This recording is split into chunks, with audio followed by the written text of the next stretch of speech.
नमस्कार दोस्तों, स्वागत है आप सभी के एसएससी सॉल्यूशन वाले की यूट्यूब चैनल पर। दोस्तों आज हम लोग रीजनिंग का पार्ट नंबर 55 करने वाले हैं, जिसके हम बताएंगे दोस्तों रीजनिंग के प्रीवियस ईयर के कुछ अति महत्वपूर्ण क्वेश्चन जबकि हमें सभी परीक्षाओं के लिए इंपॉर्टेंट होंगे। दोस्तों आप किसी भी गवर्नमेंट एग्जाम तैयारी करो जिसमें आपकी रीजनिंग पूछी जाती हो ना, चाहे आपको कोई भी गवर्नमेंट एग्जाम हो, एसएससी सीजीएल हो, जीडी हो, सीजीएल हो, एमटीएस हो, यूपी पुलिस हो, दिल्ली पुलिस हो, बिहार पुलिस हो, रेलवे, आप किसी भी गवर्नमेंट एग्जाम तैयारी करो ना, सभी परीक्षाओं को रीजनिंग ब्लड रिलेशन क्या होते हैं क्वेश्चन अक्सर देखने को मिलेंगे। तो आज की इस क्लास में भैया हम क्या करेंगे, कथन निष्कर्ष के कम से कम 3 से 4 क्वेश्चन करने वाले, बाकी ब्लड रिलेशन के और बाकी जो हमारे अनदर चैप्टर के जो क्वेश्चन होते हैं उनको सॉल्व करने वाले हैं। तो दोस्तों वीडियो में अंदर बने रहेंगे, हर एक क्वेश्चन को सॉल्व करने की कोशिश भी करेंगे। जैसे कि दोस्तों आज की क्लास हमारा 13वां क्वेश्चन है, क्या कह रहा है, मेहमानों को संघोती का परिचय देते हुए दीनबंधु ने कहा। संघोती यहाँ पे कौन है, पहले पढ़िएगा। संघोती दोस्तों यहाँ पे कोई स्त्री हो रही, ठीक है। दीनबंधु ने कहा उसके पिता मेरे पिता के इकलौते पुत्र हैं। किसके पिता, भैया कह रहा है उसके पिता, यानी कि संघोती के पिता। संघोती यहाँ पर स्त्री है, ठीक है, क्योंकि भैया वो क्या कह रहा है, वो साफ साफ बोला मेहमानों को संघोती का परिचय देते हुए, ठीक है। दीनबंधु ने कहा उसके पिता, यानी कि संघोती के पिता के बारे में बात हो रही है। तो कैसे पहचाना, आपको साफ साफ याद रखा है ना उसके पिता। तो हम क्या करेंगे, सबसे पहले हम क्या करते हैं भैया, रिलेशन का क्या बनाएंगे भैया, डायग्राम बनाएंगे। यानी कि आप देखिए, देखो रिलेशन का डायग्राम बनाते कैसे, स्टेप बाय स्टेप चलेंगे। ये आपकी संघोती होगी, क्या कह रहा है उसके पिता, यानी कि संघोती के पिता जो होंगे वो इसके ऊपर इस प्रकार से आ जाएंगे। संघोती के पिता यहां पर आ गए, हमने जस्ट पिता वहां पे लिख लिया, ठीक है। अब इसी प्रकार से आगे बढ़ेंगे। उसके पिता जो हैं मेरे पिता के इकलौते पुत्र हैं, यानी कि जो संघोती के ये पिता है ना, ये दीनबंधु के पिता के इकलौता पुत्र है। तो भैया ये इकलौता पुत्र कब होगा, तो आप कह दोगे, देखिएगा दीनबंधु को हम कुछ देर के लिए यहां पर लें, ठीक है। देखिएगा दीनबंधु जो है भैया, दीनबंधु के पिता, तो भैया दीनबंधु के पिता कहां आएंगे, तो आप कह दोगे दीनबंधु के ऊपर उसके पिताजी आ जाएंगे, ठीक है। लेकिन अगर देखो यहां पे आपसे बोला जा रहा है इकलौते पुत्र हैं, यानी कि भैया वो पिता कौन होगा, स्वयं दीनबंधु ही होगा, ठीक है। ध्यान से पढ़ेंगे क्या हुआ क्वेश्चन में, इकलौते की बात यहाँ पे दोस्तों हो रही थी, ठीक है। संघोती के पिता तो मान लीजिए आपके ये हो गए, अगर यहाँ पे इकलौता ना बोलता तो दीनबंधु इसका क्या हो जाता है, ये दोनों आपस में भाई हो जाते हैं, ठीक है। क्लियर, ऐसा क्यों होता, क्योंकि कह रहा है उसके जो पिता हैं मेरे पिता के, यानी कि दीनबंधु जब यहाँ पर आएगा तो इसके फादर इसके ऊपर आ जाएंगे, तभी तो इसका ही पुत्र होगा। आप कह दोगे जी हाँ भैया बिल्कुल ऐसे ही होगा, ठीक है।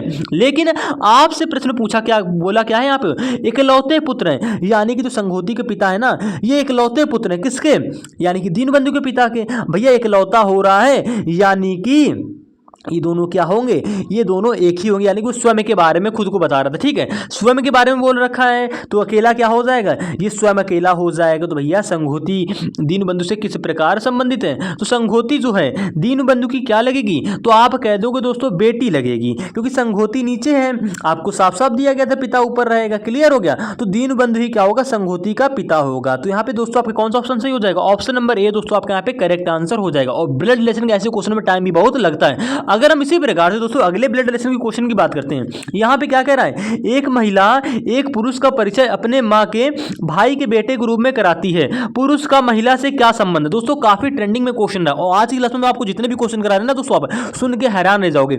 ये क्वेश्चन पेपर जो हम कर रहे हैं ना, ये दोस्तों ये पेपर है बीएससी का, ये बीएससी एग्जाम का पेपर है। आप कहोगे भैया ये क्वेश्चन क्यों करा रहे हो, हम आपको ये क्वेश्चन इसलिए करा रहे हैं दोस्तों, देखिए आपकी हर एग्जाम में रीजनिंग पूछी जाती है, चाहे भैया वो बीएससी का, देखो बीएससी का जो एग्जाम हुआ था हमारा 5th सेमेस्टर में, ठीक है, ये उसका रीजनिंग वाला पेपर आया था। रीजनिंग मतलब सब कुछ मिक्स था इसमें, जनरल एबिलिटी सब कुछ इसमें मिक्स था, ठीक है। तो रीजनिंग इसमें जो भी क्वेश्चन है वो हम सॉल्व करने वाले। तो 13वां क्वेश्चन हमारा रीजनिंग का तो उसको हमने सॉल्व किया। अब बात करते हैं 14वें क्वेश्चन की। आपको ऐसा इसलिए करा रहे हैं क्योंकि जरूरी नहीं, देखो आप किसी भी गवर्नमेंट एग्जाम तरीके से आपको रीजनिंग में क्या होते हैं क्वेश्चन देखने को मिलते हैं, चाहे वो एसएससी जीडी के एग्जाम हो, सीजीएल हो, सीजीएल हो, एमटीएस हो, यूपी पुलिस हो, दिल्ली पुलिस हो, बिहार पुलिस हो, आप किसी भी गवर्नमेंट एग्जाम की तैयारी करो, सीपीओ भी हो क्यों ना हो, कोई भी एग्जाम हो, आर्मी का हो गया, आपकी रीजनिंग देखने को मिलेगी। भैया चैप्टर वही है, क्वेश्चन को सॉल्व करने का तरीका वही है। अब देखो करते कैसे हैं भाई, आपने मान लीजिए ब्लड रिलेशन का चैप्टर है, अभी ब्लड रिलेशन आपके हर एग्जाम में, आप किसी भी गवर्नमेंट एग्जाम तैयारी कर रहे हो, ठीक है, सब में ब्लड रिलेशन पूछा जाता है।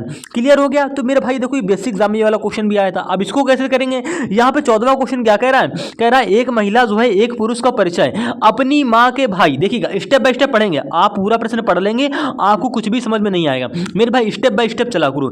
एक महिला एक पुरुष का परिचय है, यानी कि अपने माँ के भाई, यानी कि जो महिला है ना, जो महिला है क्या कह रही, अपने माँ, यानी कि महिला की माँ कहाँ आएगी, आप कह दोगे महिला की माँ महिला के ऊपर इस प्रकार से आ जाएगी, अपने माँ, ठीक है। आगे क्या पढ़ा आपने, आप कह दोगे जो पुरुष है ना, पुरुष का परिचय अपने माँ के भाई अपने माँ, यानी कि माँ का भाई जो होगा माँ के बगल में आ जाएगा, आप कह दोगे ठीक है माँ का भाई इधर आ जाएगा। ठीक है, देखिएगा महिला की माँ कौन हुई, आप कह दोगे महिला की माँ ये ब्लू कलर वाली होगी। ठीक है, इसके बगल में उसका भाई आ गया।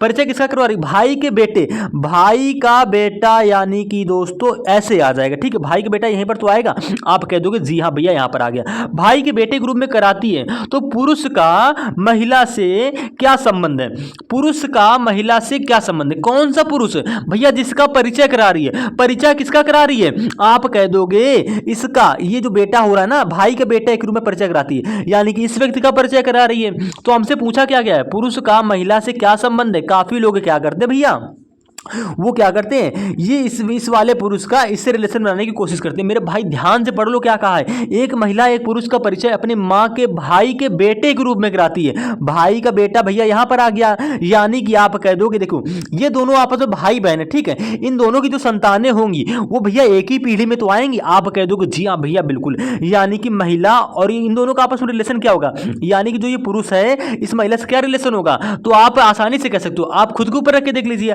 मान लीजिए आपकी माँ का जो भाई है ना, ठीक है, आपकी माँ का भाई भी जो लड़का होगा या लड़की होगा वो आपका क्या लगेगा, तो आप कह दोगे क्या कहोगे, आप कह दोगे, एक मिनट देखिएगा समझिएगा, कह रहा है एक महिला एक पुरुष का परिचय जो होता है ना अपनी माँ के भाई के बेटे, भाई के बेटे, अपनी जो माँ है माँ के भाई के बेटे के रूप में कराती है। ठीक, तो पुरुष का महिला से क्या संबंध है, ये भैया पुरुष है, इस महिला से क्या रिलेशन है, तो आप आसानी से कह दोगे। अब देखिए, अब माँ देखो आप ये समझिए कि आपकी मम्मी का जो भाई है ना, उनका जो लड़का, आपकी मम्मी का जो भाई है उनका कोई लड़का है या लड़की है, वो आपका क्या लगेगा, तो आप कह दोगे भाई ही तो लगेगा। ठीक है, यानी कि भाई लगेगा। तो आपका यहाँ पे ऑप्शन नंबर सी दोस्तों चचेरा भाई यहाँ पे करेक्ट आंसर हो जाएगा। अब चचेरा भाई ही करेक्ट आंसर क्यों होगा, क्योंकि आपको कोई ऑप्शन दिख ही नहीं रहा, आप खुद के कर देख लीजिए ना। देखिए एक महिला एक पुरुष का परिचय अपनी माँ, यानी कि जो महिला है ना भैया वो अपनी माँ, तो भाई देखिएगा आप कह दोगे महिला की माँ तो ऐसे ऊपर आ जाएगी, महिला की माँ के भाई, माँ का भाई जो है माँ का भाई ऐसे आ जाएगा, भाई का बेटा इसके नीचे आ जाएगा। क्लियर हो गया।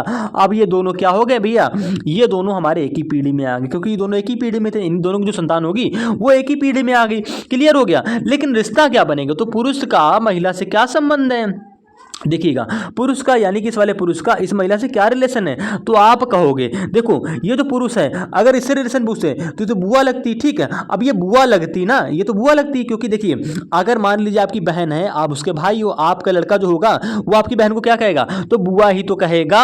क्लियर हो गया। आप कह दोगे जी हाँ भैया बिल्कुल क्लियर हो गया। लेकिन देखो चचेरा भाई यहाँ पे करेक्ट ऑप्शन होगा। ठीक है, ऑप्शन नंबर सी आपका यहाँ पे करेक्ट आंसर होगा। चाचा तो हो नहीं सकता, भतीजा भी नहीं होगा, बेटा भी नहीं होगा।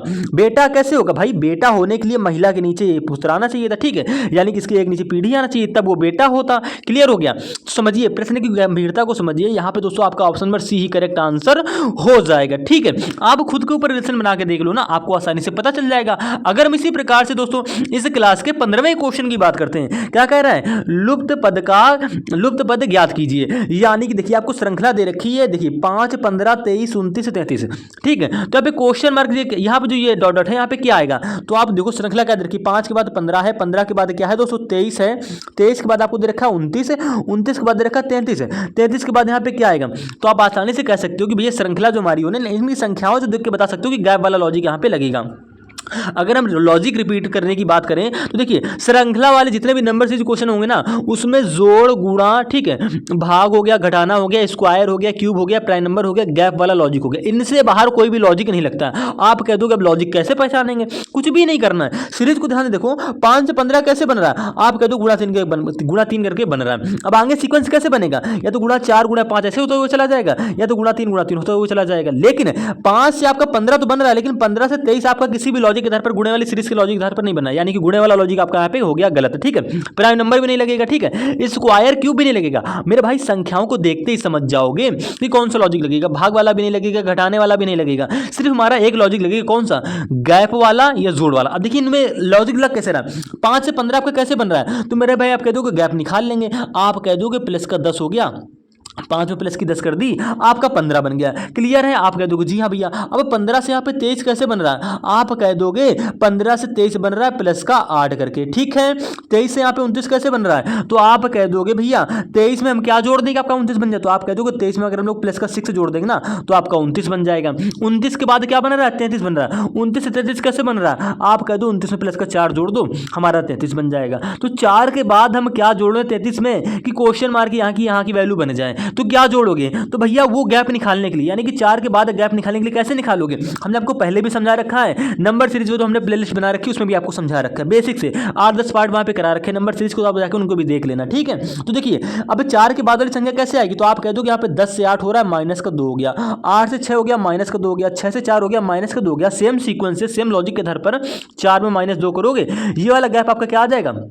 2 आ जाएगा, ठीक है। ये वाला गैप हमारा 4 में हमने -2 करी, आपका ये वाला गैप आ गया 2 का। इसी 2 को 33 में घटा दो तो आपकी क्वेश्चन मार्क की वैल्यू आ जाएगी। 33 में 2 घटाओगे क्या आएगा? तो आप कह दोगे 1 मिनट, घटाएंगे क्यों भैया? जोड़ेंगे। देखिए 29 में 4 जोड़ा, यानी कि 4 के बाद वाला जो गैप निकालोगे ना उसको 33 में जोड़ोगे, घटाओगे नहीं, ठीक है। घटाओगे तो आपने 4 के बाद वाला गैप निकाला है, क्योंकि हमारा देखो 29 में 4 जोड़ा 33 बन गया, 33 वाला ये वाला गैप पता चल गया, यानी कि 33 में 2 जोड़ देंगे, आपको दोस्तों यहाँ पर आ जाएगा 35, यानी कि ऑप्शन नंबर बी दोस्तों आपका यहाँ पे करेक्ट आंसर हो जाएगा। देखिए बीएससी एग्जाम में रीजनिंग किस लिए आई है पता नहीं, लेकिन रीजनिंग भैया आ गई तो आप क्वेश्चन को सॉल्व करिए, ठीक है। ये पेपर था एक बच्चे का तो उसका हम ले लिए हैं और आपको करा रहे हैं, ठीक है। इसी प्रकार से दोस्तों 16वां क्वेश्चन जो भी है वो भी हमारा नंबर सीरीज से क्वेश्चन है। देखिए आप, हमने आपको पहले भी बोला कि हर एक पार्ट की वीडियो में बोलते हैं भैया, आप किसी भी गवर्नमेंट एग्जाम की तैयारी कर रहे हैं, अगर आपके सिलेबस में रीजनिंग है तो भैया वो नंबर सीरीज हो चाहे लेटर एनालॉजी कोई भी क्वेश्चन हो, सारे पार्ट सारे वीडियो क्वेश्चन होते हैं, सारे टाइप के क्वेश्चन आपको पिछले पार्ट में करा रखे हैं। बाकी बचा वो क्वेश्चन देखिए अभी बीएससी में भाई इस लेवल के क्वेश्चन आ रहे हैं, ऐसे ही क्वेश्चन आपके जीडी एग्जाम में देखने को मिलते हैं और ऐसे ही क्वेश्चन हमारे यूपीएससी एग्जाम में पूछे गए हैं।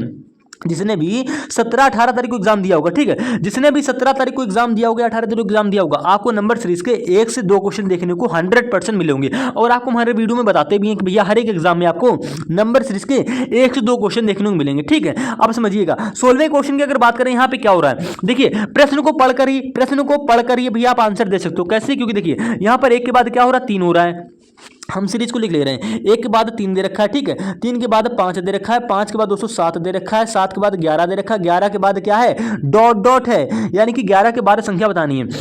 देखो उसके बाद यहाँ पे मान लीजिए क्वेश्चन मार्क, ठीक है, इसके बाद आपको 17 दे रखा है, इसके बाद यहाँ पे 19 दे रखा है, तो भैया यहाँ पर कौन सी संख्या आएगी? तो आप कैसे बताएंगे? आप कह दोगे सीक्वेंस। देखो सीक्वेंस देखने की जरूरत नहीं, हमको आपको पहले बताया, अभी थोड़ी देर पहले आपको डिस्कस किया था प्राइम नंबर के बारे में। प्राइम नंबर क्या होता है? अभाज्य संख्या है। देखिए 1 के बाद क्या आता है? अभाज्य संख्या। 3 आती, 3 के बाद 5, 5 के बाद 7, 7 के बाद 9, ठीक है, सॉरी 9 नहीं 11, ठीक है, प्राइम नंबर यानी कि 11। अब 11 के बाद क्या आएगा?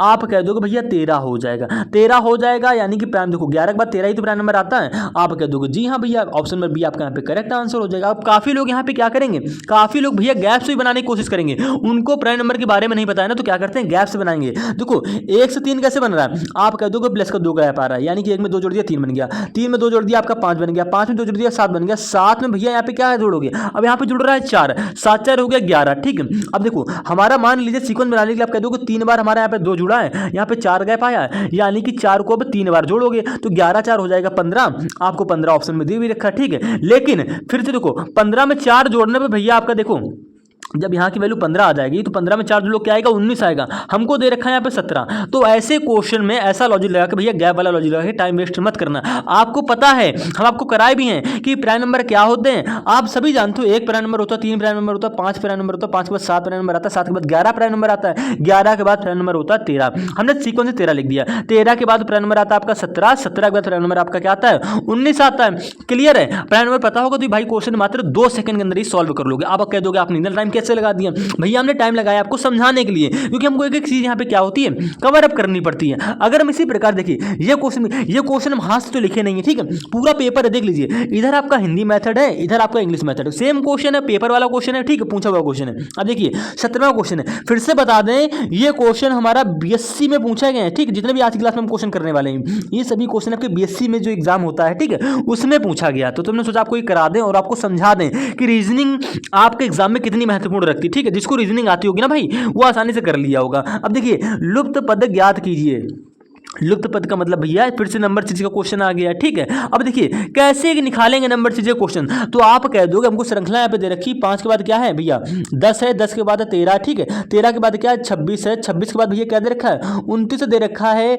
29 के बाद 58 है, 58 के बाद 61 है। तो भैया 61 के बाद क्या होगा ये आपको बताना है। कैसे बताएंगे, सीक्वेंस क्या लगाएंगे। देखो भैया 5 से आपका 10 कैसे बन रहा है, आप कह दो गुणा 2 करके बन रहा है। ठीक है, जो आपको समझ में आ रहा, जो आपकी मन की इच्छा कह रही हो कि मेरा देखो हमने थोड़ी देर पहले एक सीरीज आपको कराई थी, एक मिनट समझा ही देते हैं। कौन सी वाली, ये वाली। देखो ये वाली 5 के बाद 15 आ रहा था, तो हमने कहा कैसे बन रहा है 5 के बाद 15 हो रहा है, लेकिन 15 से के बाद देखो कोई हमारा लॉजिक नहीं लग रहा। 15 से 23 हमारा ना तो गुणा करके बन रहा है ना कुछ जोड़ने पर बन रहा है। ठीक है भैया, तो समझेंगे ध्यान से। तो हमने यहाँ पे क्या हुई, जो जैसे आपकी संख्या बन रही है पहले आप वैसे बनाने की कोशिश किया करो। अगर हम बात करें इस सवाल की, आप कह दोगे, आप क्या कह दोगे, आप कह दोगे 5 से 10 बन रहा है गुणा 2 करके। ठीक है, 10 से 13 कैसे बन रहा है, तो जरूरी नहीं कि गुणा 2 या गुणा 3 4 5 6 ऐसा होता हुआ चला जाए। आपको सीक्वेंस दिख रहा है, 5 में 2 की गुणा करिए आपका 10 बन गया। 10 में अगर हम लोग 3 जोड़ दें दोस्तों तो आपका ये 13 बन जाएगा। आप कह दोगे जी हाँ भैया बिल्कुल ऐसा सीक्वेंस कैसे मिल गया। ठीक है, देखिएगा क्या की हमने, एक बार 2 की गुणा करी, एक बार 3 जोड़ दिया। आपका सीक्वेंस किसी भी आधार पर चल सकता है। अगर आप जरूरी नहीं है कि 5 में 2 की गुणा करके 10 बनाया है तो 10 के बाद जो संख्या है वो 2 की गुणा करके या 3 की गुणा करके ऐसे बनाओ, ऐसा जरूरी नहीं है। देखिए लॉजिक ढूंढिए ना, आपको लॉजिक मिला प्लस का 3 करके 13 बन गया। अब 13 से 26 कैसे बना, आप कह दोगे 13 में 2 की गुणा कर देंगे हमारा 26 बन गया, 26 में 3 जोड़ देंगे आपका 29 बन गया। फिर आप कहोगे, आप क्या कहोगे, आप कहोगे भैया हम 29 में 2 की गुणा कर देंगे, आपका 29 दूनी 58 बन गया, 58 में 3 जोड़ देंगे आपका दोस्तों बन गया 61। क्लियर है, क्या किया सीरीज में, सीरीज में सीक्वेंस किसका मिल रहा है, तो आप कह दोगे पहले 2 की गुणा हुई फिर 3 जोड़ दिया, फिर 2 की गुणा हुई फिर 3 जोड़ दिया, फिर 2 की गुणा हुई फिर 3 जोड़ दिया। अब 3 जोड़ा यानी कि 2 की गुणा होगी, किसमें होगी 61 में होगी। 61 में 2 की गुणा करोगे क्या आएगा, आप कह दोगे हमारा भैया आ जाएगा 122।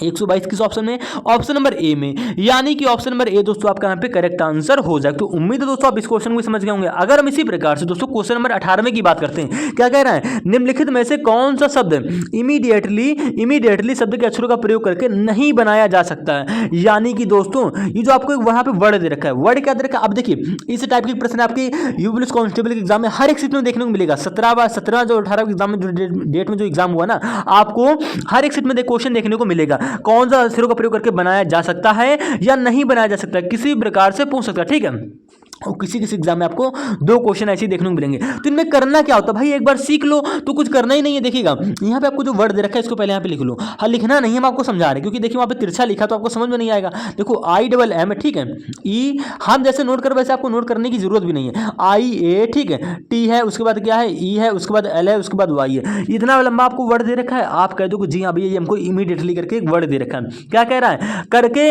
इस शब्द के अक्षरों का प्रयोग करके नहीं बनाया जा सकता है, यानी कि जो नहीं बनेगा। ऐसा कौन सा ऑप्शन है, ऑप्शन नंबर ए चेक करो। ऑप्शन नंबर ए में क्या है, DIET।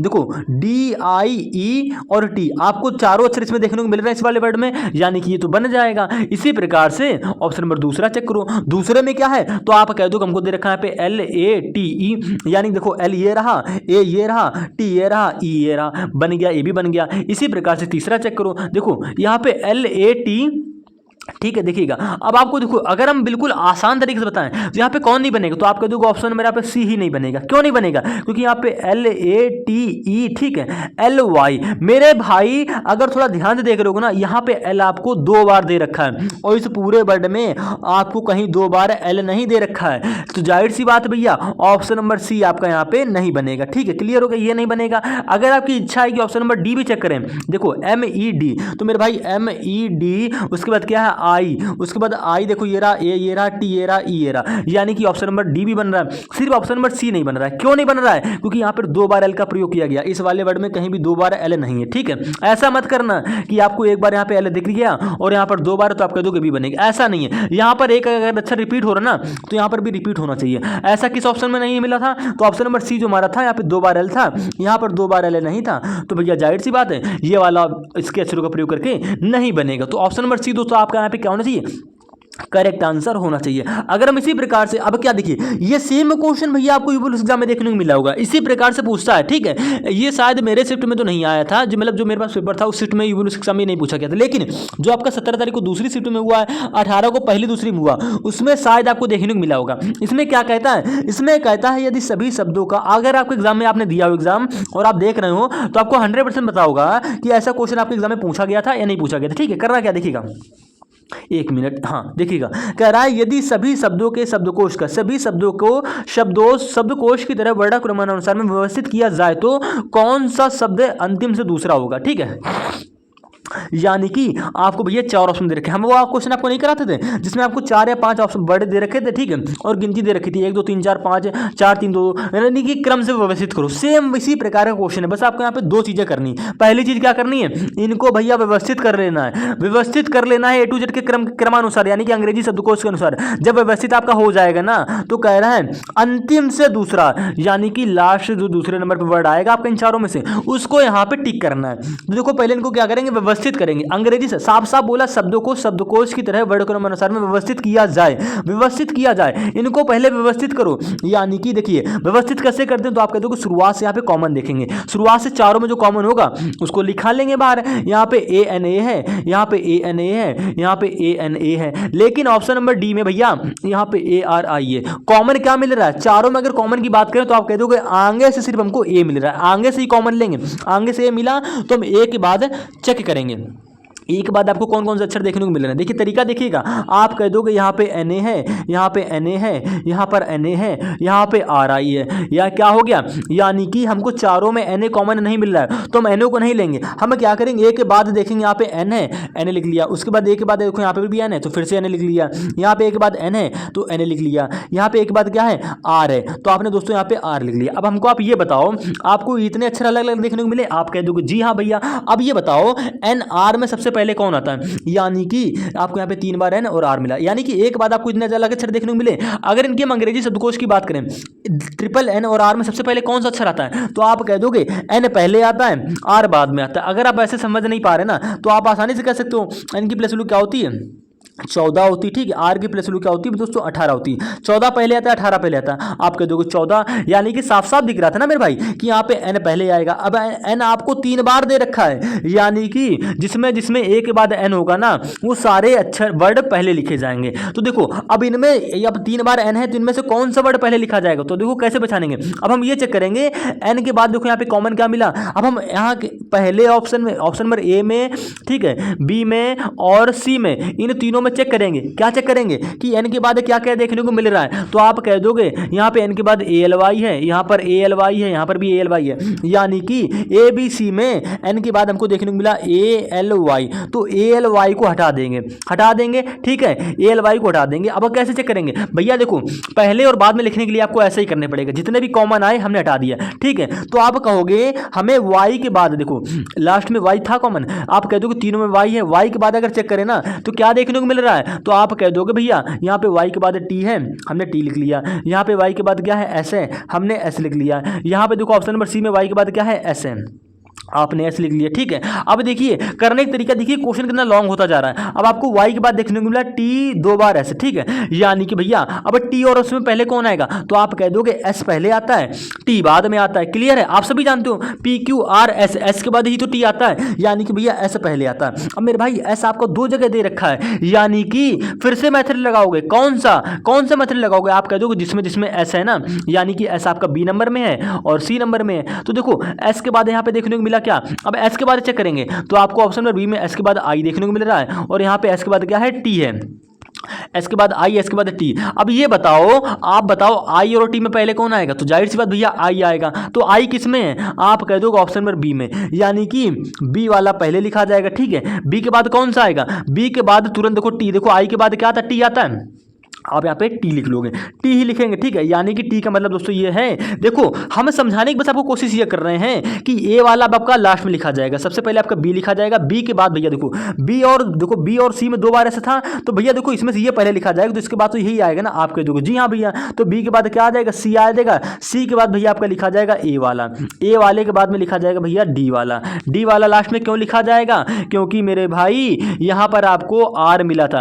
अब देखो हमने पहले अभी 3 व्यवस्थित कर लिया, यानी कि जिसमें आपका 3 बार एन था, यानी देखो इसमें एन था, इसमें एन था, इसमें एन था, इनको व्यवस्थित कर लिया। कैसे व्यवस्थित हुआ, बी सी ए, ठीक है। यानी जितने कॉमन मिलते जाएंगे, मान लीजिए दो ऑप्शन में आपको कॉमन मिले हैं, तो उनके बाद हम जितने कॉमन होंगे उसको हटा देंगे, उसके बाद चेक करेंगे। उसके बाद आपको देखो यहाँ पे जैसे कि हम फिर बता दें, यहाँ पे देखो ऐसे तक कॉमन था, एस के बाद हमने देखा यहाँ पे आई है, यहाँ पे एस के बाद क्या है, टी है, तो भैया आई टी हमको मिला, तो जाहिर सी बात है आई पहले लिखा जाएगा, तो आई वाला पहले लिख लिया, उसके बाद इसमें टी था, टी वाले लिख लिया, बाकी जिसमें हमारा देखो यहाँ पे क्या था, बाकी में हमारे यहाँ पे क्या था भैया, यहाँ पे था आपका टी, तो भैया टी तो बाद में आता है, हम समझाए थे ना। देखो जिसमें दो आपके 2 हैं, तो हमने जिसमें पहले 2 एस थे उनको व्यवस्थित कर लिया, आपका बी सी आ गया। फिर जिसमें टी था, टी किसमें था आपका देखो ए नंबर में, तो ए नंबर को लिख लिया, लास्ट में आपका आ जाएगा ये आर नंबर, जिसमें आर था ए के बाद। क्लियर हो गया, यानी कि बी सी ए डी। तो भैया पहले अंतिम से दूसरा कौन होगा, तो आपको अंतिम से दूसरा पे ए देखने को मिल रहा है, यानी कि ए आ रहा है, यानी कि ये वाला आपका ऑप्शन क्या हो जाएगा दोस्तों, करेक्ट आंसर हो जाएगा। ठीक है, व्यवस्थित करने के बाद अंतिम से दूसरा यही होगा। क्लियर है, आगे बढ़ते हैं। यहाँ पे क्या कह रहा है, यहाँ पे दोस्तों कह रहा है आपसे, 1 मिनट देखिएगा क्या कह रहा है, कह रहा है संघ आरक्षित तंत्र। संघ आरक्षित तंत्र का मतलब क्या है, देखिएगा वर्ड एनालॉजी का क्वेश्चन है, देखिएगा पढ़ भी लीजिए, आपको पढ़ा भी देते हैं। यहाँ पे क्या कह रहा है, कह रहा है 1 मिनट, शब्दों के बीच एक निश्चित संबंध है और एक शब्द दूसरी तरफ दिया गया, दिए गए विकल्पों में से एक और शब्द ढूंढना जिसका उसी प्रकार संबंध है जैसा कि पहले शब्द के दी गई जोड़ी में है। यानी कि भैया साफ साफ दिख रहा है, वर्ड एनालॉजी का क्वेश्चन है। संघ आरक्षित तंत्र का संबंध यहाँ पे यूएसए से दे रखा है, ठीक है। यानी कि आप ये भी कह सकते हो, क्या क्वेश्चन को पढ़ते ही आंसर दे दोगे, संघ आरक्षित तंत्र यूएसए में है, ठीक है। तो भारतीय रिजर्व बैंक कहाँ पर है, तो भैया जो भारतीय रिजर्व बैंक है वो आपका भारत में ही तो है, यानी कि दोस्तों आपके यहाँ पे क्या हो जाएगा, भारत करेक्ट ऑप्शन हो जाएगा। ऐसे वर्ड एनालॉजी के क्वेश्चन आपके पूछे जाते हैं। अगर हम इसी प्रकार से आपसे कहें, क्या देखिए ऑक्टोपस जो होता है मोलस्का, ऑक्टोपस का संबंध किससे दे रखा है, ये मोलस्का से दे रखा है, तो केचुआ का संबंध किससे होगा भैया, जो देखो ऑक्टोपस का जो ऑक्टोपस है, ठीक है, ऑक्टोपस इसका संबंध मोलस्का से दे रखा है, यानी कि एक प्रकार की क्या हो रही है, नस्ल हो रही है। तो केचुआ की भी क्या होगी, यहाँ पे एक नस्ल होगी। क्या होती है केचुआ की नस्ल, आप कह दोगे एनेलिडा, ठीक है। यहाँ पे दोस्तों आपका एनेलिडा, यानी कि दोस्तों ऑप्शन नंबर यहाँ पे डी आपका यहाँ पे क्या हो जाएगा, करेक्ट आंसर हो जाएगा। देखिए जिस प्रकार से ऑक्टोपस आपकी एक नस्ल है मोलस्का की, सेम इसी प्रकार से केचुआ किसकी नस्ल है, एनेलिडा, यानी कि ऑप्शन नंबर डी दोस्तों आपका यहाँ पे क्या हो जाएगा, बिल्कुल करेक्ट आंसर हो जाएगा। क्लियर है। गोवा, अब देखिए आप ये बताइए, देखिए गोवा का संबंध किससे दे रखा है, पणजी से दे रखा है। गोवा का संबंध किससे दे रखा है, पणजी से दे रखा है। तो गोवा की राजधानी क्या होती है, पणजी होती है। तो गुजरात की राजधानी क्या होगी मेरे भाई, गांधीनगर होगी, नहीं होगी। कांडला तो बंदरगाह हो ही नहीं सकता है। पोरबंदर होगी, नहीं होगी। अहमदाबाद जो होगा ना भैया वो गुजरात की राजधानी होगी। कैसे पहचाना, देखिएगा करना कुछ नहीं है, जिस प्रकार से गोवा की राजधानी यहाँ पे पणजी दे रखी है, तो गुजरात की राजधानी यहाँ पे क्वेश्चन मार्क की जगह आ जाएगी। ऑप्शन नंबर ए दोस्तों आपका यहाँ पे करेक्ट आंसर हो जाएगा। इस क्वेश्चन को हम लोग क्या बोलते हैं, वर्ड एनालॉजी का क्वेश्चन बोलते हैं। इसी प्रकार से क्वेश्चन नंबर 23वें की बात करते हैं। अब ये देखिए बीएससी के एग्जाम में भैया टोटल 100 क्वेश्चन इसमें पेपर में आए थे, ठीक है। 100 में से आपके रीजनिंग के जो प्रश्न थे वो आपको हम करा रहे हैं, ठीक है। 13 नंबर से स्टार्टिंग किया था, 23 नंबर पे आ गया। अब समझिए कितने रीजनिंग के प्रश्न पूछे गए थे, ठीक है। अब 23वें नंबर की अगर बात करते हैं, क्या कह रहा है, यदि अर्थ को EARTH को एक निश्चित कोड में, अब आप ये सोचोगे कि भैया बीएससी के क्वेश्चन है तो हम क्यों पढ़ें, मेरे भाई पढ़ा इसलिए रहे हैं क्योंकि देख लीजिए टाइप देख लीजिए, आप किसी भी गवर्नमेंट एग्जाम की तैयारी कर रहे हो, अगर आपके सिलेबस में भैया रीजनिंग है ना, तो उसमें आपके ऐसे ही प्रश्न देखने को मिलेंगे, कुछ भी अलग से देखने को नहीं मिलता है। तो पैटर्न को समझो और किस किस प्रकार से किस किस एग्जाम में क्वेश्चन पूछे जा सकते हैं, ये समझाने के लिए दोस्तों आज हमें क्या करा रहे हैं, आपको ऐसे क्वेश्चन करा रहे हैं। बाकी तो आप डेली प्रैक्टिस करते हो रीजनिंग, आपको ऐसे ही को मिलते जुलते क्वेश्चन देखने को मिलते हैं। अगर हम इस क्वेश्चन की बात करें, यहाँ पे क्या कह रहा है, EARTH को एक निश्चित कोड में अर्थ यानी कि EAR, ठीक है, EARTH को अर्थ को एक निश्चित कोड में क्या लिखा जा रहा है, FC। क्या लिख रहे हैं भैया, FC। उसके बाद क्या है, FC के बाद भैया दे रखा है U, यानी कि FCUXM, ये देखा जा रहा है। अब किस कूट भाषा में लिखा गया, तुमने आपको पहले ही बताया। देखो थोड़ा सा कॉन्सेप्ट समझो, हमने आपको पहले बताया जब भी आपका कोड अक्षरों से अक्षरों में बनता है ना, तो कैसे बनता है, आप कह दो भैया उसका हमेशा क्या बनता है, प्लेस वैल्यू से बनता है। प्लेस वैल्यू से कैसे बनाएंगे, देखिएगा, देखो अक्षरों से अंकों में कोड कैसे बना, आपको देखो प्लेस वैल्यू से कैसे बन जाएगा। देखिएगा सबसे पहले आपको जब भी आपका अक्षरों से कोड अक्षरों बनेगा ना, उसके लिए आपको A to Z की प्लेस वैल्यू, ठीक है, A to Z की प्लेस वैल्यू याद होनी चाहिए। उसके बाद में अपोजिट अक्षर याद होना चाहिए, ठीक है, और उसके बाद में क्या होना चाहिए, आपको वॉवेल के बारे में पता होना चाहिए और कॉन्सोनेंट के बारे में पूरा ज्ञान होना चाहिए। अगर आपको 4-5 चीज़ें क्लियर है ना मेरे भाई, कितना भी लंबा क्वेश्चन है जो कोडिंग आप आसानी से कर लोगे। अगर हम बात करते हैं यहाँ पे EARTH से यहाँ पे FCUXM कैसे लिखा गया है, तो भाई कुछ नहीं करना, करने का मेथड क्या होता है, तरीका क्या होता है जानिएगा। पहले से तुलना पहले से करते हैं, ठीक है, दूसरे की तुलना दूसरे से, तीसरे की तुलना तीसरे से, चौथे से तुलना चौथे से, पांचवें की तुलना पांचवें से। अगर आपको इसमें सीक्वेंस नहीं मिलता है तो पहले से तुलना लास्ट वाले से करते हो, दूसरे की तुलना लास्ट के दूसरे से करते हो, ठीक है, ये भी आपका एक सीक्वेंस होता है। अगर आपको इसमें सीक्वेंस बाई चांस नहीं मिल रहा तो इसके बाद हमारा भैया क्रॉस मेथड कैसे लॉजिक लिखता है, ठीक है, यानी कि आपको हमारे हर एक तरीका समझा दे रहे हैं। अगर आप पहले तरीके से यानी कि पहले अक्षर से पहले तुलना करने पे सॉल्व नहीं कर पा रहे हो या आपको क्वेश्चन सॉल्व नहीं हो रहा है तो दूसरा मेथड लगाएंगे। क्लियर हो गया, ये तो क्या करोगे आप अपोजिट करके देखोगे। जैसे कि देखिए पहले हम इस क्वेश्चन की बात कर लेते हैं। यहाँ पे देखो E से F हो रहा है, कैसे बन रहा है, आप कह दो कि E 5वें पर आता है, F 6ठे पर आता है, 5 से 6 हो गया, यानी कि प्लस का 1 हो गया। आप प्लेस वैल्यू हम इसलिए बोले थे कि ये देखो अगर ज्यादातर क्या होती है बच्चों को समस्याएं आती हैं क्योंकि लंबा गैप दे रखा हो, तो कितना बढ़ रहा है हमको समझ में नहीं आता है। E से F हो रहा है, आपको साफ साफ दिख रहा है प्लस का 1 हो रहा है, लेकिन देखो यहाँ पे A से C हो रहा है, कैसे पता किया, आप कह दोगे एक बात क्या आता है B और C, यानी कि प्लस का 2 हो रहा है। अगर आप इसी चीज को प्लेस वैल्यू करना चाहो तो कैसे करोगे भाई, देखो प्लेस वैल्यू याद होंगी ना तो आपके लिए आसान रहेगा। ए की प्लस वैल्यू क्या होती है, आप कह दोगे ए की प्लस वैल्यू 1 होती है, यहाँ पे सी है, सी की प्लस वैल्यू क्या होती है, 3 होती है। 1 से 3 हो रहा है, प्लस का 2 हो रहा है, साफ साफ गैप तो प्लस का 2 का ही आ रहा है ना। अब देखिए हम डायरेक्ट करते हैं। अब यहाँ पे देखो R से U हो रहा है, अब कितना बढ़ रहा है आपको कहीं दिख रहा है, समझ में आ रहा है। अगर एक अक्षर है 2 अक्षर आगे पीछे बढ़ रहा है तो आप आसानी से कह देते हो +1 हो रहा है, +2 हो रहा है। अब यहाँ पे कितना बढ़ रहा है समझ में नहीं आ रहा तो हम क्या करते हैं प्लेस वैल्यू लिखते हैं। यानी कि देखिए R की प्लस वैल्यू क्या होती है दोस्तों 18 होती है, यहाँ पे U है R के नीचे, U की प्लस वैल्यू क्या होती है मेरे भाई 21 होती है। 18 से 21 हो रहा है। अब आप कह सकते हो कि साफ साफ भैया यहाँ पे 3 बढ़ रहा है, हमको कुछ करने की जरूरत नहीं पड़ी, साफ साफ 3 बढ़ रहा है क्योंकि आपको दिख रहा है। अगर आप ऐसे नहीं करोगे ना तो ज्यादातर क्वेश्चन के गलत होने के चांसेस रहते हैं। अब देखो यहाँ पे T है, यहाँ पे X है, T से X कैसे हुआ नहीं पता कर पा रहे हो ना, तो हम जानते हैं T की प्लस वैल्यू क्या होती है 20 होती है, X की प्लस वैल्यू क्या होती है दोस्तों 24 होती है। 20 से 24 हो रहा है, साफ साफ दिख रहा है प्लस का 4 हो रहा है, यानी कि T से X बना प्लस का 4 करके, ठीक है। इसलिए बोलते हैं प्लस वैल्यू से क्वेश्चन को सॉल्व करने की कोशिश भी किया करो। यहाँ पे H है, यहाँ पे क्या लास्ट में है M है।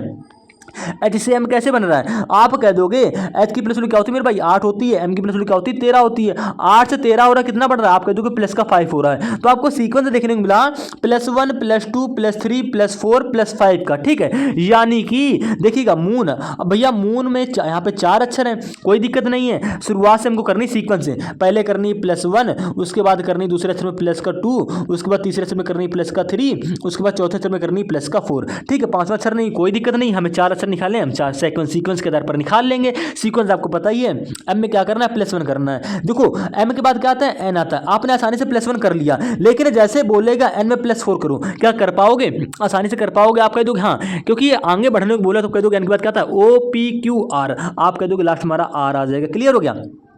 O में +3 करने को बोला, कैसे करो, O के बाद क्या आता है PQR, आप कह दोगे फिर से R आ गया, कोई दिक्कत नहीं। यहाँ पे देखो O में क्या आ रहा है 2 जोड़ने को, O के बाद क्या आता है, आप कह दोगे O के बाद आता है PQ, यानी कि आपका दोस्त यहाँ पे Q आ जाएगा। तो आप ऐसे क्वेश्चन को कर रहे हो सही है, और आपका ऑप्शन में बी भी यहाँ पे सही आंसर हो जाएगा। लेकिन अगर इसी चीज को प्लेस वैल्यू से कर लो तो मेरे भाई ज्यादा अच्छा रहेगा। कैसे देखिएगा, आप जानते हो M की प्लस वैल्यू क्या होती है 13 होती है, N की प्लस वैल्यू क्या होती है भैया, देखो हमको बढ़ाना क्या है 13 में 1 बढ़ाना, यानी कि +1 करनी, 13 क्या हो गया 14 हो गया, यहाँ पे N लिखा गया है। O की प्लस वैल्यू क्या होती है, आप कह दोगे O की प्लस वैल्यू होती है 15 है, यानी कि 15 में 2 बढ़ाना है दूसरे अक्षर में, तो 15 में 2 बढ़ाओ क्या हो जाएगा 17, 17 में आपका आता क्या आता है Q आता है। यहाँ पे O है, O में बढ़ाना है 3, O की प्लस वैल्यू 15 है, 15 में 3 बढ़ा दो हो जाएगा 18, 18 में आपका आता है दोस्तों R। क्लियर हो गया। इसी प्रकार से भैया लास्ट वाले अक्षर में बढ़ाना है हमको 4, यानी कि N की प्लस वैल्यू क्या होती है 14 होती है, 14 में 4 बढ़ाओगे क्या आएगा, आप कह दोगे बोल सकता हमारा 18, 18 में आपका क्या आता है R आता है, इसलिए आपने आपका क्या लिख दिया R लिख दिया है। क्लियर हो गया है। बन गया कोड। ठीक है, तो आप कोडिंग जोड़ेंगे, इस क्वेश्चन को समझ गए। अगर हम इसी प्रकार से आपसे बोले एक निश्चित कोड भाषा में न्यूयॉर्क यानी कि NEWYORK का कोड क्या है 111 है लिखा जाता है, तो उसी कोड भाषा में न्यू जर्सी का कोड कैसे लिखा जाएगा। यानी कि दोस्तों क्या कह रहा है, इन अ सर्टेन कोड, ठीक है, न्यूयॉर्क इज रिटन एज 111। ठीक है, हाउ इज न्यू जर्सी जो है रिटन इन दैट कोड, यानी कि आपको यहाँ पे भैया इसका कोड बताना है। अब देखिए इसके पहले जो हमने क्वेश्चन किया वहाँ पे अक्षरों से कोड आपका अक्षरों में बना, लेकिन यहाँ पे अक्षरों से कोड आपका भैया अंकों में बन गया। ये भी आपका प्लेस वैल्यू से ही बनेगा। अब प्लेस वैल्यू से कैसे बनेगा समझिएगा, यहाँ पे तो आपको प्रत्येक अक्षर की अलग अलग प्लेस वैल्यू तो दे नहीं रखी है, यानी कि टाइप नंबर दूसरे का क्वेश्चन है। यानी कि भैया क्या करेगा, वो न्यूयॉर्क जो आपको दे रखा है NE, ठीक है, W, उसके बाद क्या है YYORK, इनकी डायरेक्ट आपको प्लेस वैल्यू नहीं दे रखी है, इनकी प्लेस वैल्यू में कुछ जोड़ घटा के आपको डायरेक्ट यहाँ पे कोड 111 दे रखा है। अब देखिए जरूरी नहीं है कि वो क्या कर रहा हो, इनकी प्लेस वैल्यू लिख के जोड़ रहा हो और 111 बना रहा हो, घटा भी सकता है, कुछ भी कर सकता है। या तो क्या करेगा, N का अपोजिट अक्षर लिखेगा, क्या होता है M होता है, उसकी प्लेस वैल्यू लिखेगा। इसी प्रकार से सभी के अपोजिट अक्षर लिखेगा, यहाँ पे उनकी प्लेस वैल्यू लिख के शायद 111 बना दे, किसी भी प्रकार से बना सकता है। तो हम सबसे पहले क्या करेंगे, हमने देखा कि हमने यहाँ पे NEWYORK है, यानी कि हम शायद जोड़ के आपको बनाना क्या 111 बनाना है, बन सकता है, चेक कर लीजिए। यानी कि प्लेस वैल्यू क्या होती है, आप कह दोगे 14 होती है। अब देखो जिसको प्लेस वैल्यू याद होंगी, अगर सारे क्वेश्चन आप प्लेस वैल्यू सॉल्व करते हो ना, तो आपको प्लेस वैल्यू रट जाएंगी, क्वेश्चन भी जल्दी सॉल्व होगा और कोई भी क्वेश्चन गलत नहीं होगा। ठीक है, अब देखिए यहाँ पे आप बिना प्लेस वैल्यू के क्वेश्चन को सॉल्व ही नहीं कर पाओगे। तो सभी जानते हैं एन की प्लेस वैल्यू क्या होती है 14 होती है भैया, ई की प्लेस वैल्यू 5 होगी। हम प्लस का साइन लगाते हुए चल रहे हैं, ठीक है, क्योंकि हमको आप बाद में जोड़ना ही है। ठीक है, डब्ल्यू की प्लेस वैल्यू क्या होती है, आप कह दोगे 23 होती है। वाई की प्लेस वैल्यू दोस्तों क्या होती है 25 होती है। ओ की प्लेस वैल्यू क्या होती है दोस्तों 15 होती है। क्लियर हो गया। और आर की प्लेस वैल्यू क्या होती है दोस्तों 18 होती है।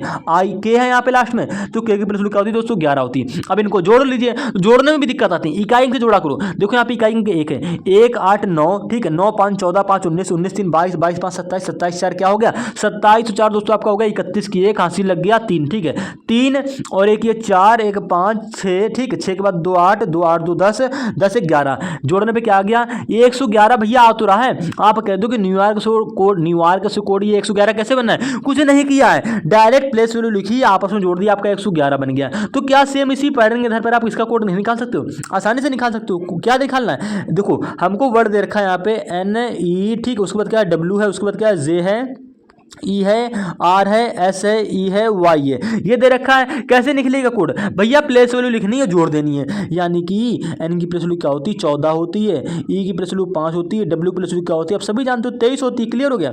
जे की प्लेस वैल्यू क्या होती है 10 होती है, ई की प्लेस वैल्यू क्या होती है 5 होती है। यहाँ पे आर है, आर की प्लेस वैल्यू 18 लिख देंगे। यहाँ पे एस है, एस की प्लेस वैल्यू 19 लिख देंगे। ई है तो ई की प्लेस वैल्यू 5 लिख देंगे। वाई है तो वाई की प्लेस वैल्यू भैया क्या होती है 25 होती है। सबको आपस में जोड़ना। आप कह दो इतनी लंबी संख्याएं कैसे जोड़ें, आप ऐसे जोड़ने मत बैठना कि 25 5 30 30 के बाद 19 19 ऐसे करते रहो, ऐसे नहीं जोड़ना है। ऐसे जोड़ो भैया गलत हो जाएगा, और क्योंकि आपको दिक्कत भी होगी। अगर आपकी हैबिट है तो जोड़िए, लेकिन इकाई से जोड़ने की कोशिश किया करो। तो 5 5 10 10 9 क्या हो गया 19 हो गया, 19 8 क्या हो गया 27 हो गया, 27 5 क्या हो गया 32 हो गया, 32। अब जीरो जोड़ोगे 32 ही आएगा, 32 और के बाद 3 क्या हो गया 32 3 35 हो गया, 35 5 क्या हो गया भैया 35 5 40 हो गया, 40 4 क्या हो गया दोस्तों 44 हो गया। यानी कि आपको पूरा योग निकालने की भैया जरूरत ही नहीं है। लास्ट में क्या आया इकाई अंक, अब भैया लास्ट में जोड़ने में हमारा क्या आ गया दोस्तों 4 आ गया। 4 किस ऑप्शन में लास्ट में है, आप कह दो ऑप्शन नंबर सी में लास्ट में हमको 4 दे रखा है। यानी कि जाहिर सी बात भैया ऑप्शन नंबर सी आपका यहाँ पे करेक्ट आंसर हो जाएगा। ये आपका हो गया भैया पेपर वाला तरीका। ठीक है,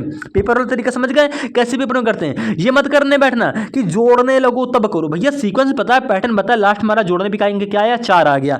यानी कि 4 आपको सिर्फ इस ऑप्शन में था, ये ऑप्शन आपका करेक्ट होगा। अब हम बात करते हैं पूरे क्वेश्चन की, पेपर में बस आप इतना ही करेंगे और आगे बढ़ जाएंगे। ठीक है, अब देखो पूरे जोड़ की बात करते हैं। यहाँ पे क्या आया 34 आया था, यानी 34 की 4 आंसर लग गया 3। क्लियर हो गया। अब दाहिने अंक जोड़ते हैं, देखो 2 1 3 3 1 2, देखो 2 और 1 3, ठीक, और ये वाला 3 क्या हो गया 6 हो गया। 6 के बाद ये 7, 7 के बाद ये 8, 8 के बाद 2 10, 10 के बाद ये क्या आ गया भैया आ गया 11। ठीक है, 10 के बाद क्या आ गया भैया ये 11 आ गया। यानी कि जोड़ने में कहीं दिक्कत हो गई। ठीक है, जोड़ने में कहीं दिक्कत हो गई। 1 मिनट 1 मिनट 1 मिनट 1 मिनट 34 था या 44 था, ध्यान नहीं दिए, 1 मिनट भूल गए तुम्हारे चक्कर में। ठीक है, देखो एन की प्लेस वैल्यू 14 होगी, ई की प्लेस वैल्यू 5 होगी। ठीक है, डब्ल्यू प्लेस वैल्यू 23 होती है। क्लियर हो गया। जे की प्लेस वैल्यू 10 होती है, ई की 5 लिखी सही लिखी, आर की 18 लिखी, एस की 19 लिखी, ई की 5 लिखी है, वाई की 25 लिखी, सब कुछ क्लियर है। जोड़ने में कहीं दिक्कत होगी देख लिए, फिर से जोड़ लेते हैं, कोई दिक्कत नहीं। देखो भैया समझाने में लगता है यहाँ पे 44 था, हमने 34 लिख दिया, कोई दिक्कत नहीं। देखो 5 5 10 हो गया, ठीक है, 5 5 10 हो गया, 10 9 19 हो गया, 19 8 क्या हो गया, 27 हो गया, 27 और 5 क्या हो गया भैया 32 हो गया, 32 में 0 जोड़ेंगे भैया 32 ही रहेगा, ठीक है। 32 3 क्या हो गया 35 हो गया, 35 और 5 क्या हो गया 40 हो गया, 40 4 क्या हो गया 44। हम देखो पहले कहा था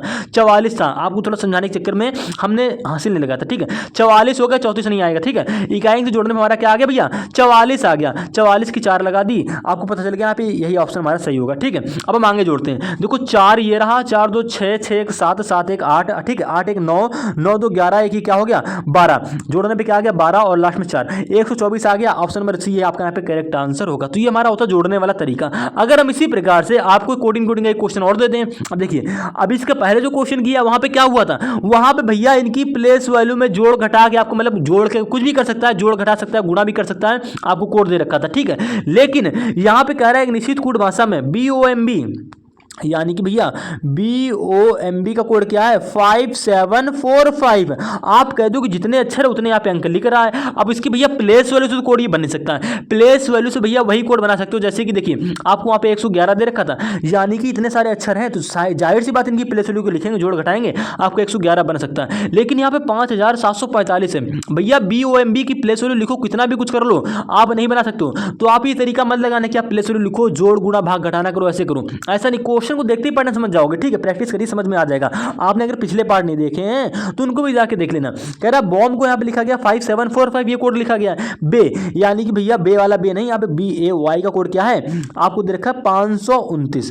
कैसे लिख रहा है, क्या कर रहा है, समझ में नहीं आ रहा ना, कुछ भी समझ में नहीं आ रहा होगा, हम समझ रहे हैं कुछ भी नहीं समझ में आ रहा होगा। लेकिन आपसे कोड पूछ किसका रहा है, तो आप कह दो हमसे कोड पूछ रखा है BOMB, ठीक है, AY, इसका कोड पूछ रखा है, तो आप कह दोगे हम कैसे बनाएं, तो भैया प्लेस वैल्यू पे बिल्कुल मत चले जाना, प्लेस वैल्यू पे बिल्कुल नहीं जाना है भैया। देखो आपको कोड किसका पूछ रखा है BOM, ठीक है, BAY, यानी कि BOM BAY, ये जितने अक्षर का कोड पूछ रखा है ना वो सारे अक्षर का कोड आपको यहाँ पे देखो ऑलरेडी दे रखा है।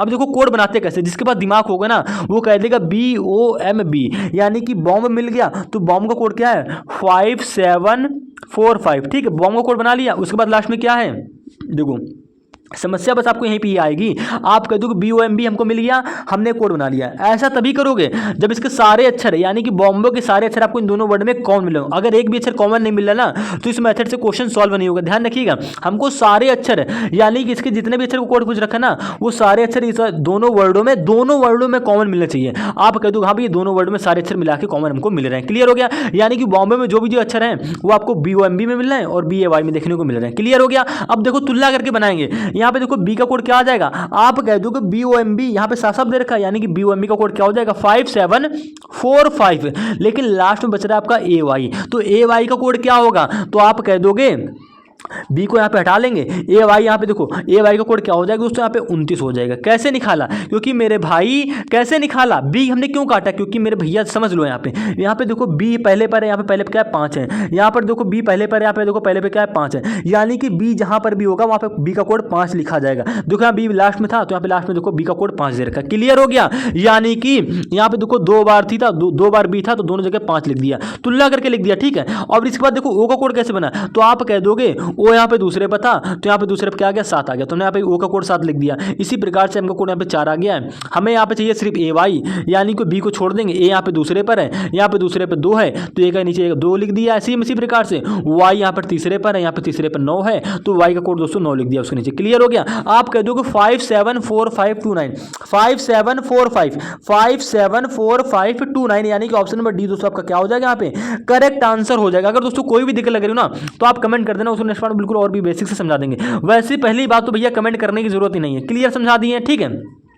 अब हम बात करते हैं जो आपको हम कहे थे कथन निष्कर्ष के क्वेश्चन की, ठीक है। बहुत ही इंपॉर्टेंट क्वेश्चन है। 46वां क्वेश्चन क्या कह रहा है कथन में, कह रहा है देखो कथन को पहले ध्यान से पढ़ेंगे, ठीक है। क्या कह रहा है, कुछ आलू प्याज हैं, कुछ आलू प्याज है, पहला कथन पढ़ लिया, कुछ आलू, यानी कि भैया देखो अब कुछ देखो ये आपका आलू हो गया, आलू का कुछ हिस्सा प्याज है, साफ साफ बोल रखा कुछ आलू प्याज है, यानी कि आलू का कुछ हिस्सा क्या हो जाएगा दोस्तों प्याज हो जाएगा। क्लियर हो गया। आप कह दो जी हाँ भैया बिल्कुल बन गया। सभी प्याज मूंगफली हैं, सभी प्याज यानी कि प्याज का सभी हिस्सा क्या हो जाएगा दोस्तों, मूंगफली हो जाएगा आपका। क्लियर हो गया? आप कह दो कि जी हाँ भैया बिल्कुल यहाँ पे क्लियर हो गया। ठीक है, आगे बढ़ते हैं। सभी मूंगफली समोसे हैं, मूंगफली यानी कि भैया सभी मूंगफली क्या होंगे, समोसे होंगे। तो हमने ये समोसे कर लिया। क्लियर हो गया? आपके कथन के अनुसार से ये डायग्राम बना वेन का। अगर आप ये डायग्राम बना लोगे ना तो ज़्यादा सही है, आप क्वेश्चन को आसानी से दे सकते हो। फिर से आपका निष्कर्ष में कुछ भी पूछ रखा हो, आपके निष्कर्ष क्या कह रहा है, निष्कर्ष में आपसे बोल रखा है। ठीक है, देखिएगा निष्कर्ष में आपसे क्या बोल रहा है, एक मिनट नीचे ही कर लेते हैं। देखिएगा निष्कर्ष में बोल रहा है कुछ आलू मूंगफली हैं, क्या कुछ आलू मूंगफली हो रहे हैं? तो आप कह दो मूंगफली ये रहा, ठीक है, मूंगफली का हिस्सा ये रहा और आलू का ये रहा। हाँ आप कह दो कि हाँ मूंगफली का कुछ हिस्सा आलू को काट रखा है। ठीक है, यानी कि भैया कुछ आलू मूंगफली हो सकते हैं। अगर बोलता सभी आलू मूंगफली हो रहे हैं तो भैया आलू का सभी वाला हिस्सा, आलू वाला सभी हिस्सा मूंगफली के अंतर्गत आना चाहिए। ऐसा तो हो नहीं रहा है, तो ये निष्कर्ष आपका गलत हो जाता है। लेकिन कह रहा कुछ आलू मूंगफली हो रहे हैं, तो आप कह दो मूंगफली वाला गोला, ठीक है, आलू वाले कुछ गोले को काट रखा है यानी कि होंगे। तो ये निष्कर्ष आपका दोस्तों सही हो जाएगा। क्लियर हो गया? इसी प्रकार से आगे बात करते हैं। देखिए आपका पहला निष्कर्ष यहाँ पे सही हो चुका है, कुछ मूंगफली आलू हैं। देखिए कुछ मूंगफली आलू है, तो आप कह दो मूंगफली का जो गोला है वो भी आलू को काट रखा है। क्लियर है? बात तो वही है, कुछ आलू मूंगफली है या कुछ मूंगफली आलू है। भाई क्लियर है, जाहिर से दिख रहा है। आप कह दो दो नंबर निष्कर्ष भी सही हो जाएगा, सब कुछ आपको प्रश्न में दे रखा है। ठीक है, तो आपका निष्कर्ष नंबर 2 भी दोस्तों यहाँ पे करेक्ट हो गया। अब बात करते हैं निष्कर्ष नंबर तीसरे की। कह रहा है सभी प्याज समोसे हैं, सभी प्याज, कह दो कि प्याज वाला गोला भैया ये रहा, समोसे भैया सभी प्याज मूंगफली यहाँ पे दिखा रहा है, समोसे तो नहीं दिखा रहा है। ठीक है, यानी कि सभी प्याज समोसे नहीं होंगे। क्लियर हो गया? सभी प्याज, मेरे भाई ध्यान देखो प्याज वाला गोला ही कौन सा है, आप कह दो कि भैया ये नीला वाला गोला प्याज का है, क्या ये समोसे के अंदर आ रहा है? नहीं, आप कह दो कि ये तो मूंगफली के अंदर आ रहा है, यानी कि ये निष्कर्ष आपका गलत हो जाएगा चित्र के अनुसार। ठीक है, क्लियर हो गया? तो आप कौन कौन से निष्कर्ष यहाँ पे सही हुए, तो आप कह दो निष्कर्ष नंबर 1 और 2 सही हुआ, निष्कर्ष नंबर तीसरा आपका यहाँ पे गलत है। 1 और 2 सही हुआ है, तो आप कह सकते हो अब कि इसी ऑप्शन नंबर सी केवल निष्कर्ष 1 और 2 यहाँ पे क्या होता है भैया, अनुसरण करता है। क्लियर हो गया? आगे बढ़ते हैं, एक निष्कर्ष को क्वेश्चन और करके दिखाते हैं आपको। क्या कह रहा है यहाँ पे देखिएगा, कह रहा है सभी कुत्ते मेढक हैं, सभी कुत्ते यानी कि मेरे भाई देखिएगा सभी कुत्ते यानी कि कुत्ते का जो गोला होगा, सभी कुत्तों की बात हो रही, यानी कि कुत्तों का सभी भाग किसके अंदर आ जाएगा, मेढक के अंतर्गत आ जाएगा। ऐसे क्लियर हो गया? आप कह दोगे सभी कुत्ते मेढक हो गए। क्लियर हो गया? कथन पढ़ लिया। आगे पढ़ा सभी केक जग हैं, सभी केक जग हैं, सभी केक, बहुत इंटरेस्टिंग क्वेश्चन है। क्या कह रहा है भैया, सभी केक जो हैं भैया, अब कह दोगे केक कहाँ लिखें, यहाँ पे कुछ गड़बड़ तो हो नहीं रखा है। सभी केक जो है मान लीजिए हमने क्या है, ये केक है। क्लियर हो गया? सभी केक जो हैं भैया जग हैं, फिर कह रहा है कुछ केक कुत्ते हैं, कुछ केक कुत्ते हैं। हाँ देखिएगा यहाँ पे आपको करना क्या है मेरे भाई, यहाँ पे आपको 2 चीजें करनी है। आप कथन नंबर 2 को पहले नहीं पढ़ोगे यहाँ पे, क्यों? कह रहा है सभी केक जग हैं, तो आप कह दोगे इन दोनों से कोई रिलेशन तो मिल नहीं रखा है, यानी कि केक हमारा अलग बनेगा। केक जब यहाँ पर आ जाएगा तो सभी केक जग का आपका डायग्राम ऐसे ही तो बनेगा। आप कह दोगे सब हमारे गोले अलग हो जाएंगे। ठीक है, यानी कि ये अलग हो जाएगा, ये दोनों गोले अलग हो जाएंगे। लेकिन जैसे आप कथन नंबर तीसरे में गए ना, कह रहा कुछ कुत्ते केक हैं, कुछ केक कुत्ते हैं, कुछ केक क्या है भैया, कुत्ते हैं, यानी कि केक वाला गोला आपका ऐसे नहीं बनेगा। आपको कथन नंबर 3 में दे रखा है कुछ केक, साफ साफ दे रखा है, यानी कि कुछ केक जो है, केक को कुछ हिस्सा क्या है, कुत्ते के अंदर का आ रहा है, यानी कि आपका ऐसे तो बनेगा कुछ केक, केक का कुछ भाग भैया कुत्ते के वाले गोले के अंतर्गत आ गया, तो आप कह दो हमारा ऐसे बन जाएगा। ठीक है, अब हम बात करते हैं निष्कर्ष नंबर दूसरे की। क्या कह रहा था, कह रहा था सभी केक जगह, तो भैया केक का सभी भाग ऐसे जगह के अंतर्गत आ जाएगा, यानी कि केक वाला जो गोला है पूरा जगह के अंदर ऐसे आ जाएगा। ठीक है, तो आपका इस प्रकार से डायग्राम बनेगा। आप कह दोगे जी हाँ भैया बिल्कुल ऐसे ही बन जाएगा। अगर हम बात करते हैं निष्कर्ष की, निष्कर्ष में क्या कह रहा है, आप देखिए निष्कर्ष में जो चित्र के अनुसार दिख रहा होगा ना वही आप सही करोगे। कह रहा है कुछ जगह कुत्ते हैं, क्या कुछ जगह कुत्ते हो रहे हैं, तो देखिए जग का कुछ हिस्सा कुत्ते के अंतर्गत आ रहा है, तो आप कह दो जी हाँ भैया निष्कर्ष हमारा सही हो रहा है। ठीक है, कुछ मेंढक जग हैं, देखो कुछ मेंढक जग, मेंढक का कुछ हिस्सा भैया जगह के अंतर्गत आ रहा है, आप कह दो जी हाँ भैया काट रहा है ना, काट रहा है, यानी कि यही निष्कर्ष भी सही है। कुछ कुत्ते जग हैं, कुछ कुत्ते जग हैं, आप कह दो कि जी हाँ भैया कुछ कुत्ते यहाँ पे जग हो रहे हैं, कुछ जगह कुत्ते और कुछ कुत्ते जग हैं, बिल्कुल ये भी निष्कर्ष सही हो रहा है। ठीक है, क्लियर हो गया? इसी प्रकार से देखिए आपके यहाँ पे तीनों निष्कर्ष सही हो गए। कैसे सही हुए, अगर बाई चांस यहाँ पे आपको बोल देता सभी कुत्ते जग हैं, सभी कुत्ते जग भाई नहीं होता, क्योंकि कुत्ते का जो कुत्ते वाला भाग है ना वो जग के हिस्सों को कुछ में काट रखा, थोड़े काट रहा है, यानी कि कुछ कुत्ते जग होंगे और कुछ जगह कुत्ते होंगे। दोनों निष्कर्ष आपके निष्कर्ष नंबर 1 और 3 सही हो गया। फिर हमने देखा लिखा निष्कर्ष नंबर 2 में कुछ मेंढक जग हैं। कुछ की बात कर रहा है, मेंढक का देखो नीला वाला जो गोला है जग, यानी कि लाल वाले गोले को कुछ में काट रखा है। ये मेंढक हो गया, देखो ये नीला वाला गोला मेंढक हो गया, ये जग हो गया, कुछ काट रखा है ना। आप कह दोगे कुछ का रिलेशन हमारा कैसे बनता है, ऐसे बनता है, ऐसे काटना चाहिए। तो आपको जो कैसे तुम्हारा काट रखा है, यानी कि तीनों निष्कर्ष हमारे सही हो रहे हैं। तो आप क्या करोगे, आप कह दोगे भैया हमारा ऑप्शन नंबर ए यहाँ पे सभी निष्कर्ष सभी अनुसरण करते हैं। ठीक है, क्लियर हो गया। जिसमें आपके सभी अनुसरण कर रहे हैं उसमें क्या करोगे आप कह दोगे सभी निष्कर्ष अनुसरण करते हैं। जिसमें आपका सिर्फ निष्कर्ष नंबर 1 या 2 अनुसरण कर रहा है उसको टिक करोगे। हमने निष्कर्ष से पढ़े, हमारे डायग्राम के अनुसार तीनों निष्कर्ष यहाँ पे क्या हो रहे हैं, अनुसरण कर रहे हैं, यानी कि सभी अनुसरण करते हैं। क्लियर हो गया। ऑप्शन नंबर ए दोस्तों आपका यहाँ पे करेक्ट आंसर हो जाएगा। इसी प्रकार से देखिए अगला क्वेश्चन देखिए, 48 नंबर क्वेश्चन देखिए क्या कह रहा है। अब देखो आप सोच ये रहे होंगे भैया बीएससी एग्जाम में इतने रीजनिंग के क्वेश्चन कैसे पूछ लिए। भैया हम भी कंफ्यूज थे, हमने पेपर देखा तो हमने आपको कराया। तो देखिए अभी इस क्वेश्चन की बात करते हैं। ये भी निष्कर्ष वाला क्वेश्चन है, कथन निष्कर्ष है। क्या कह रहा है कथन में, कह रहा है कुछ गिलास चम्मच हैं। आप सभी जानते हो कैसे कुछ का डायग्राम बनेगा, तो आप कह दोगे कुछ गिलास, यानी कि क्वेश्चन को पढ़ते ही कमेंट कर सकते हो भैया देखो ये गिलास हो गया, ठीक है, कुछ गिलास, कुछ की बात हो रही, कैसे बनाओगे, आप कह दोगे कुछ गिलास चम्मच है, यानी कि आपका इस प्रकार से डायग्राम बन गया। क्लियर हो गया। फिर कह रहा है कुछ जग चम्मच हैं, कुछ जग यानी कि कुछ जग चम्मच हैं। तो आप कह दोगे हमारा ये वाला जग का डायग्राम हो गया। कुछ चम्मच, देखो कुछ जग जो है भैया चम्मच हो रहे हैं, काट रहा है। आप कह दोगे जी हाँ। अब ये मत करना कि ऐसे यहाँ पर काट दो, ऐसा नहीं करना। जो आपसे बोल रखा कह रहा कुछ जग चम्मच हैं, यानी कि जग और चम्मच का ऐसा डायग्राम बनना चाहिए। तो आपको जो ऐसा हमारा बन गया। क्लियर हो गया। आपका अलग अलग रंग से हमने सब कुछ ले लिया। अब हम बात करते हैं, आपको यहाँ पे सिर्फ 2 कथन दिए गए, आपने कर लिया दोनों कथन के अनुसार। क्या कह रहा है, सभी जग के गिलास होने की संभावना है, सभी जग के गिलास होने की संभावना है, नहीं है, बिल्कुल भी नहीं है भैया। निष्कर्ष नंबर 1 आपका, 1 मिनट, हाँ निष्कर्ष नंबर 1 आपका यहाँ पे गलत हो जाएगा। कह रहा है निष्कर्ष नंबर 1 में क्या कर रहा था, सभी जग के गिलास होने की संभावना है, तो बिल्कुल संभावना नहीं हो रही भैया। डायग्राम को देखो, आप कह दोगे नहीं हो रही है। आगे बढ़ गए निष्कर्ष नंबर दूसरे भी क्या कह रहा है, कुछ चम्मच जग हैं, तो आप कह दोगे जी हाँ भैया ये बिल्कुल सही हो जाएगा। कैसे सही होगा, आप कह दोगे जग का गोला और चम्मच का गोला कुछ काट रखा है, ये देखो काट रखा है ना। आप कह दोगे पहले बताएं कुछ का डायग्राम आपका ऐसे बनेगा, काटेगा, ठीक है, यानी कि निष्कर्ष नंबर 2 दोस्तों आपका यहाँ पे क्या हो जाएगा, सही हो जाएगा। निष्कर्ष नंबर 2 कुछ चम्मच जग है आपका सही हो जाएगा। चित्र को देखोगे आपको साफ साफ दिख रहा है कुछ चम्मच का और कुछ जग कैसे एक दूसरे को काट रखा है, ठीक है। निष्कर्ष नंबर 2 सही हो गया। पहला गलत क्यों हो गया, क्योंकि यहाँ पे बोल रखा है सभी जग के गिलास होने की संभावना है। भाई बिल्कुल ऐसी संभावना नहीं हो रही है। कौन सा निष्कर्ष सही हुआ, निष्कर्ष नंबर दोस्तों आपका 2 सही हुआ, यानी कि ऑप्शन नंबर सी केवल 2 अनुसरण करता है। ये स्टिक, इस पर टिक कर दोगे और आपका यहाँ पे क्या हो जाएगा, ये राइट आंसर हो जाएगा। अगर हम इसी प्रकार से दोस्तों अगले क्वेश्चन की बात करें, आपको कथन निष्कर्ष के क्वेश्चन टाइम टेकिंग वाले लगते जरूर है भाई, लेकिन टाइम टेकिंग भी बिल्कुल भी क्वेश्चन नहीं। अगर आप थोड़ा क्वेश्चन के पैटर्न को समझ गए ना, और अगर आपने प्रैक्टिस कर ली, हम जान रहे हैं कि आपको समझ में नहीं आ रहा है, लेकिन मेरे भाई अगर प्रैक्टिस कर लोगे ना, देख लोगे ना, आपकी सारी चीजें डाउट में क्लियर, दिमाग में क्लियर हो जाएंगी। अगर हम बात करते हैं इस क्वेश्चन की, क्या कह रहा है, सभी इमारतें चौक हैं। कथन में क्या कह रहा है, सभी इमारतें चौक हैं। तो भाई सभी इमारतें चौक कैसे बनेगा, आप ये देखोगे ना, कह रहा है सभी इमारतें चौक है, तो कैसे डायग्राम बनेगा, आप कह दोगे सभी इमारतें हो रही हैं, यानी कि इमारतों का जो सभी भाग है ना किसके अंतर्गत आ जाएगा, चौक के अंतर्गत आ जाएगा।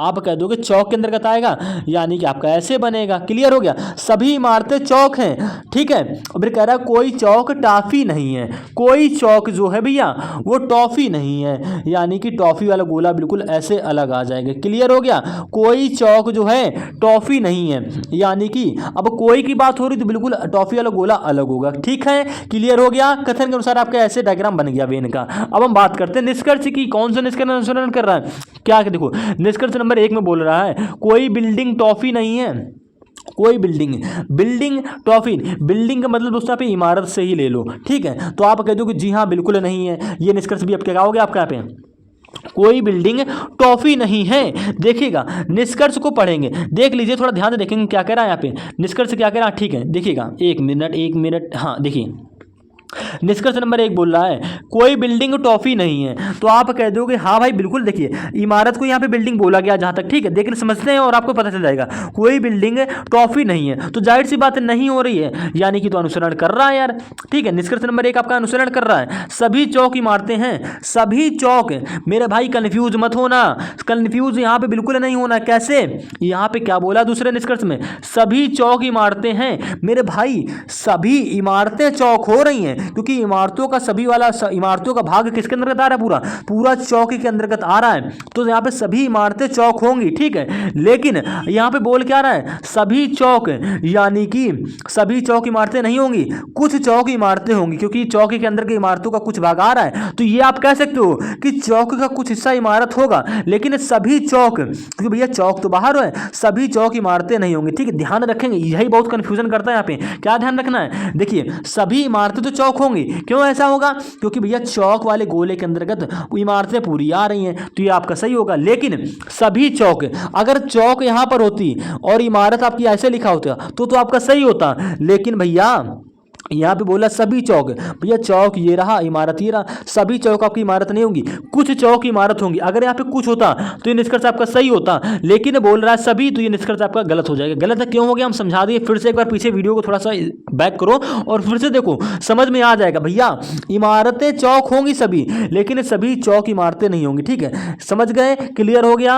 ऑप्शन नंबर दोस्तों आपका कौन सा सही होगा, आप कह दोगे केवल यहाँ पे निष्कर्ष एक अनुसरण करता है, यानी कि दोस्तों ऑप्शन नंबर बी आपका यहाँ पे करेक्ट आंसर हो जाएगा। अब देखिए कोई बिल्डिंग, मान सकते हैं भाई ए भी निष्कर्ष नहीं होता, ए भी हमारा अनुसरण नहीं करता, लेकिन थोड़ा सा इस पे डाउट है, आप देख लीजिए क्वेश्चन को। कोई बिल्डिंग, बिल्डिंग का मतलब इमारत से ही तो हुआ है, अगर बिल्डिंग इमारत यहाँ पे अलग अलग आयोग ने माना होगा ना इस क्वेश्चन का आंसर, तो यहाँ पे ऑप्शन नंबर डी फिर करेक्ट होगा। अगर यहाँ पे बिल्डिंग और इमारत का मतलब एक ही है, तो भैया देखो कोई बिल्डिंग टॉफी नहीं है, देखिए बिल्डिंग ये रहा, टॉफी ये रहा, तो भाई कहाँ हो रहा है, नहीं तो हो रहा है ना। आप कह दोगे जी हाँ भैया बिल्कुल नहीं हो रहा है, तो ये निष्कर्ष आपका सही होगा, ठीक है। अगर यहाँ पे बिल्डिंग का अर्थ इमारत से नहीं हुआ ना, तो भैया फिर आपका क्या होगा, यहाँ पे option number D correct answer होगा, कोई भी निष्कर्ष यहाँ पे अनुसरण नहीं करेगा। लेकिन मेरे हिसाब से इमारत और बिल्डिंग यहाँ पर एक ही वर्ड दिया गया है, तो आपका क्या होगा भैया, ये निष्कर्ष सिर्फ एक अनुसरण करेगा, दो अनुसरण क्यों नहीं करेगा, क्योंकि यहाँ पे आपको दे रखा सभी चौक का कुछ हिस्सा इमारत के अंतर्गत होगा। क्यों होगा, क्योंकि चौक बाहर है, इमारत अंदर है। आपको साफ साफ मेरे भाई दिख रहा है ना, ये देखिए